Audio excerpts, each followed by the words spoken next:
ago and was not seen by anyone for 2.5 years. And thanks to our great work with our partners in the government of India and overseas, we literally captured her for the first time in 2.5 years. She is now in FBI custody, and she's on her way to face prosecution in the state of... At 11:47 a.m. Eastern Standard Time, the director of the Federal Bureau of Investigation stood before a packed briefing room in Washington, D.C., and said 7 words that would reverberate across the American heartland. Minneapolis was not a city, it was a fortress. What came next was a cascade of numbers that felt more like a military inventory than a law enforcement briefing. 17 tons of narcotics seized, 423 kilograms of pure fentanyl, 2.1 million fentanyl pills stamped with cartel symbols never before seen in the Midwest, 87 pounds of heroin, 619 pounds of methamphetamine, $11 million in vacuum-sealed cash stacks hidden inside frozen halal meat shipments, 42 firearms including military-grade rifles, and at the center of it all, a business couple who ran a network so deep, so meticulously concealed that it operated for nearly 6 years without a single federal flag. They were not gangsters. They were entrepreneurs, restaurateurs, community leaders, philanthropists, and they controlled the largest Somali-linked drug distribution network ever discovered on U.S. soil. This is the story of how the FBI, ICE, and DIA tore that empire apart in 72 hours, and how they discovered that the real threat was not what they seized, but what they found buried in encrypted servers that pointed to a plan far more dangerous than anyone imagined. The operation began in darkness. 4:32 a.m., Cedar Riverside neighborhood, Minneapolis, Minnesota. The streets were silent. Fog clung low to the pavement, swirling beneath flickering streetlights. The smell of diesel exhaust, mixed with the faint scent of frying sambusas from a 24-hour Somali calf 2 blocks away. Inside unmarked black SUVs, over 60 federal agents sat motionless, night vision goggles pulled tight, breathing steady. FBI, DIA, ICE, Homeland Security investigations, and embedded with them, SWAT operators in full tactical black, armed with breaching tools and suppressed rifles. They had 3 primary targets. Target 1, a 4-story apartment complex on the east side of Cedar Avenue that local informants called the Bank. Intelligence indicated it was where cash from street-level dealers was collected, counted, vacuum-sealed, and prepared for shipment. Target 2, a halal grocery distribution warehouse in the industrial zone near the Mississippi River. On paper, it supplied over 40 Somali-owned stores across Minnesota, Wisconsin, and North Dakota. In reality, it was a front, a logistics hub where narcotics arrived hidden in frozen goat meat and cooking oil drums shipped through a labyrinth of shell companies. Target 3, the crown jewel, a sprawling luxury estate in Edina, one of the wealthiest suburbs of Minneapolis. Gated, cameras everywhere, manicured gardens, a 6-car garage. This was the home of Yusuf and Amina Khalid, fictional names, but very real power players, a business couple in their late 40s who owned restaurants, import companies, and nonprofit foundations. They drove Range Rovers, they donated to local schools, they shook hands with city council members at charity galas, and according to 18 months of undercover work, wiretaps, financial forensics, and a confidential informant inside their own operation, they were the architects of a drug empire that stretched from the Twin Cities to the Canadian border. At exactly 4:34 a.m., the order came through the comms. Execute. Execute. Execute. SWAT hit the apartment complex first. Flashbangs detonated in stairwells. Doors exploded inward. Agents poured through like water breaking a dam.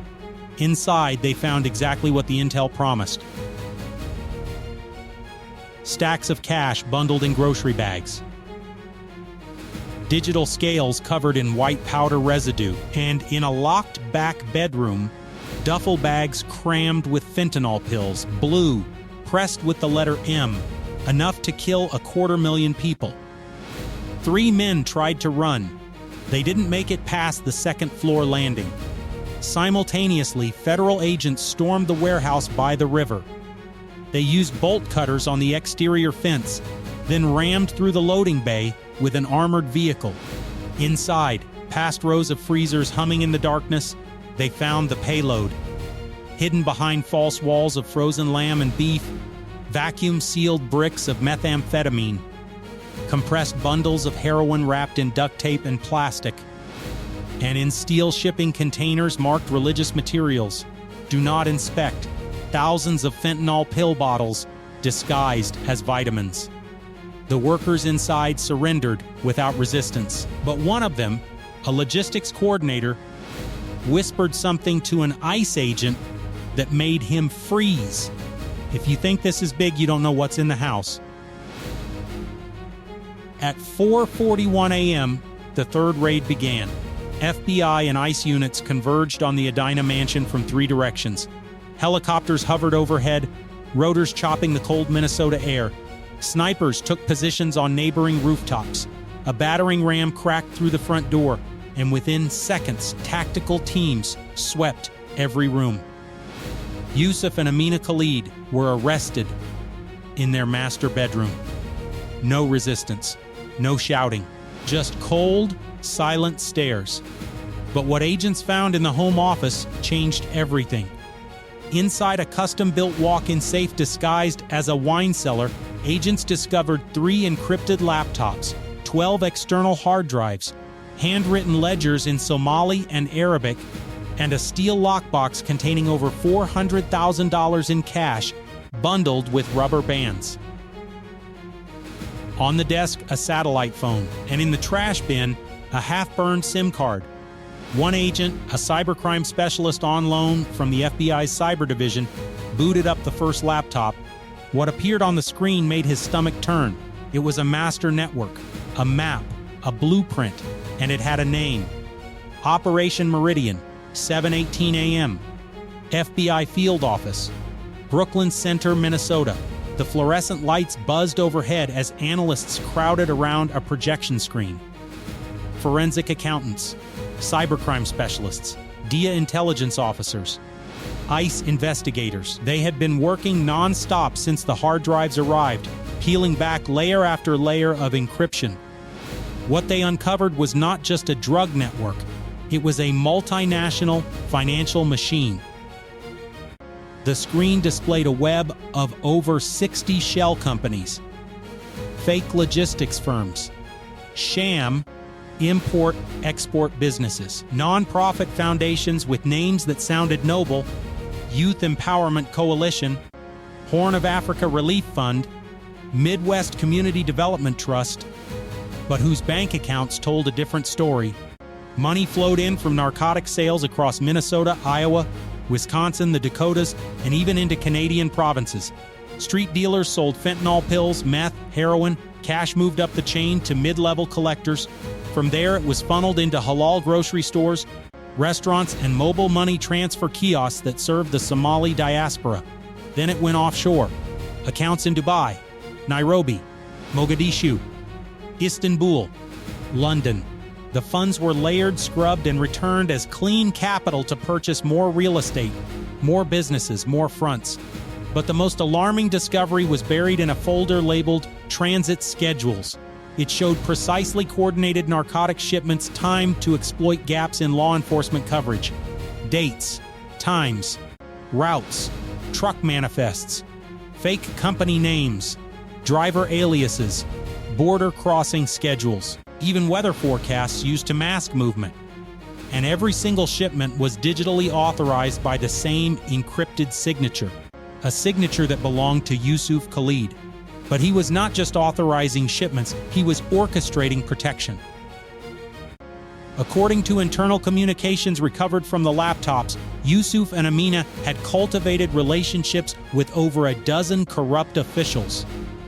City inspectors who overlooked code violations at stash houses, zoning board members who fast-tracked permits for front businesses, a deputy chief of a suburban police department who received $25,000 a month in cryptocurrency, to delay patrol responses in certain neighborhoods.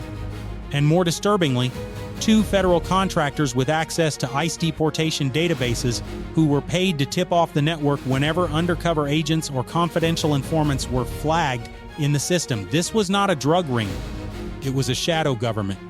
One analyst, a former Marine intelligence officer now with the D, stared at the screen and said aloud what everyone was thinking. They didn't infiltrate the system, they rewrote it. The lead FBI investigator, a woman named Special Agent Carla Mendez, leaned forward and pointed at the next folder on the screen. Open that one. It was titled Phase 3. Inside were architectural blueprints, warehouse properties in Duluth, Fargo, and Sioux Falls.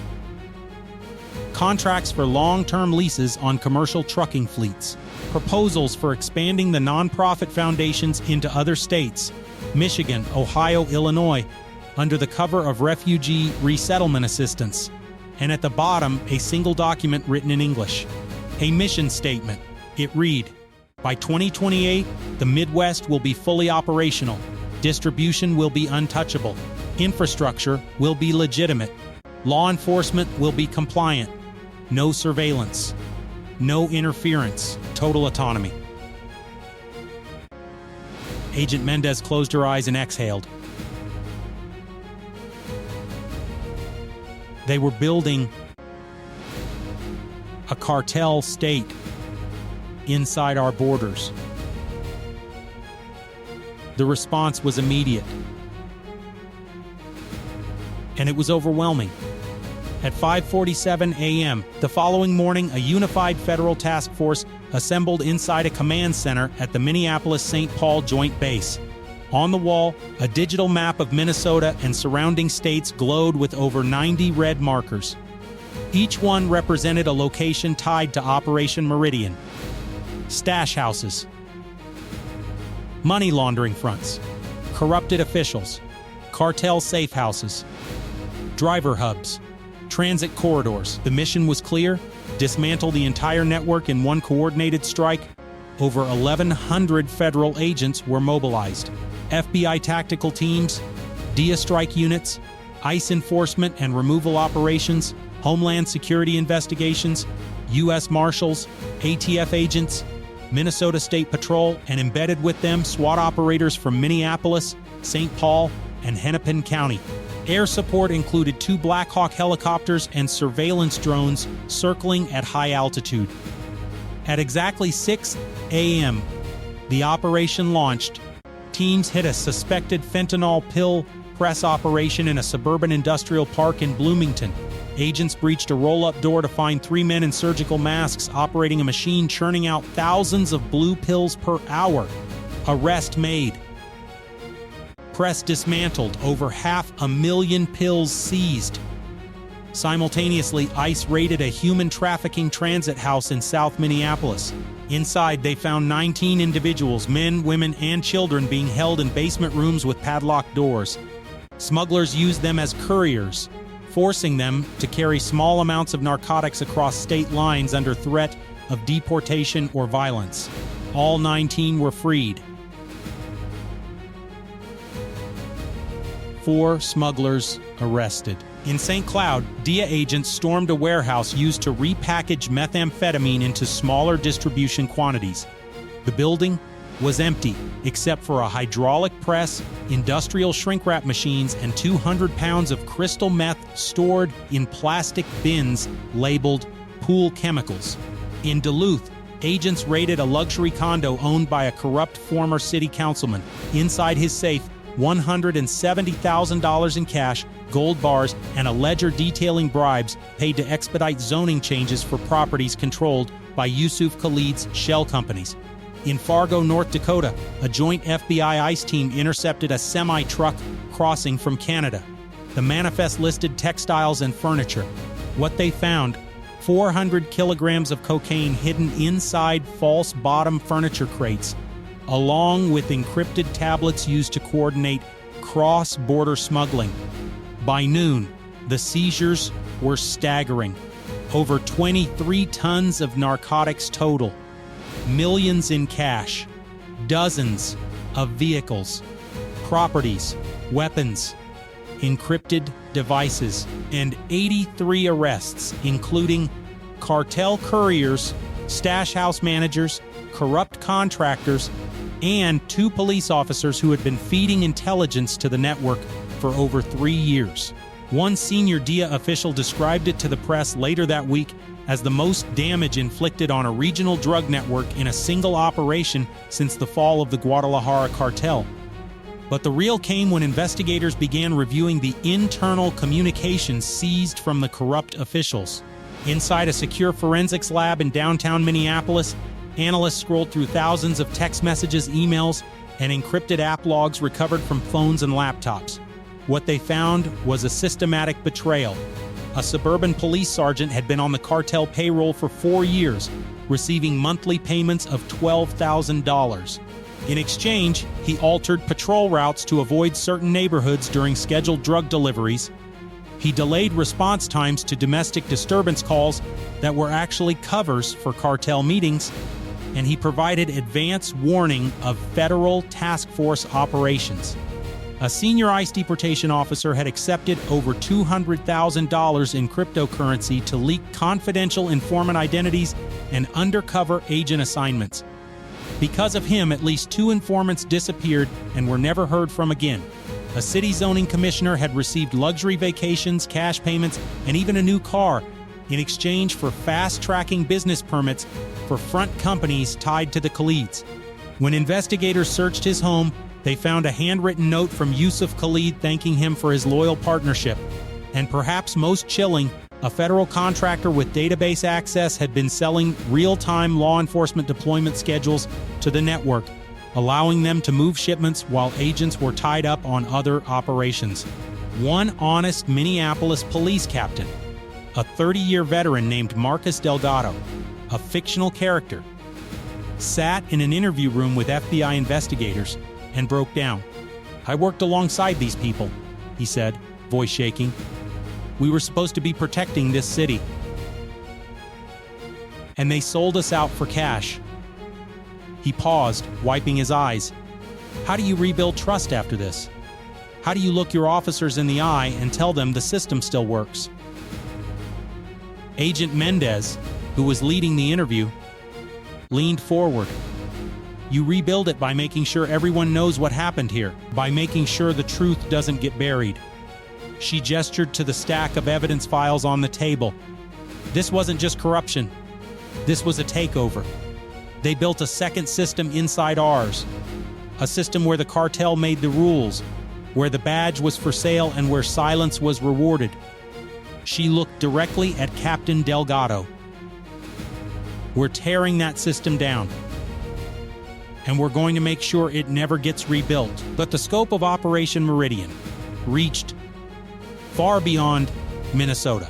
As federal analysts continued decrypting files, they discovered that Yusuf and Amina Khalid's network had interstate and international reach. Narcotics were being moved along established migrant smuggling routes and human trafficking corridors that stretched from Minneapolis to Detroit, Cleveland, Columbus, and even as far as Toronto and Buffalo. Truck drivers working for shell companies transported drugs disguised as restaurant supplies, frozen foods, and religious materials. Way stations along key routes had been mapped out, and drivers knew exactly which ones to avoid or which inspectors had been bribed to look the other way. In one intercepted message, a logistics coordinator wrote, "Route 94 clear, Station 12 maintenance. Window open 6 a.m. to 9 a.m. That meant a way station along Interstate 94 in Wisconsin had been temporarily closed for maintenance, a window during which a convoy carrying 500 kilograms of methamphetamine passed through undetected. The network also exploited nonprofit organizations. Fake refugee assistance programs were used to justify large cash transfers under the guise of humanitarian aid. Donations from legitimate community members were mixed with cartel money to make the financials look clean. And the most disturbing file was labeled Expansion Plan, Great Lakes Corridor. It outlined a strategy to replicate the Minneapolis model in Detroit, Chicago, Milwaukee, and Cleveland. The plan included identifying vulnerable officials, targeting immigrant communities for recruitment, establishing front businesses, and creating distribution networks that could move up to 10 tons of narcotics per month across the region without federal detection. The timeline projected full operational status by late 2027. One DIA intelligence analyst summarized it in a briefing memo that would later be leaked to the press. This was not a gang. This was not a crime family.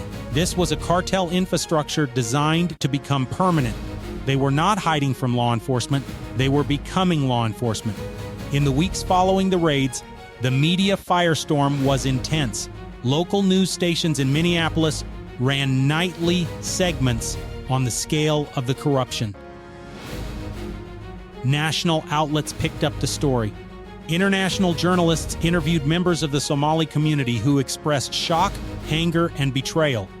Many community leaders condemned the Khalids, saying they had weaponized trust and exploited cultural networks to build a criminal empire.